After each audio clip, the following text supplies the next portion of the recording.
Today's rhythm exercise is focused on the simple time signature 4-2. This is part 9 of 11.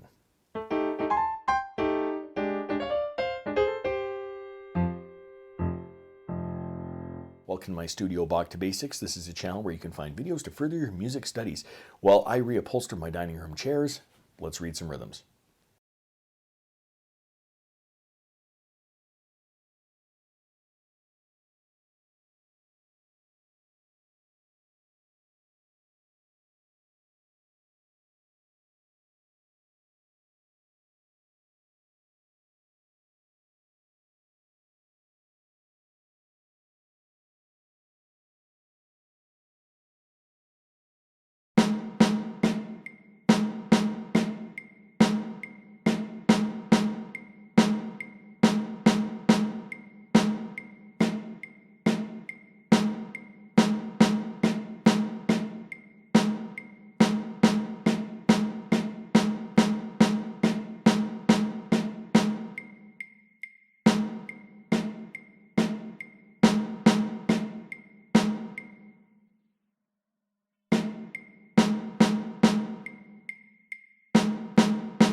If you found this video helpful, click like or subscribe, or visit my Patreon page linked in the description below for early access to videos like these and, well, whatever else I'm doing over there.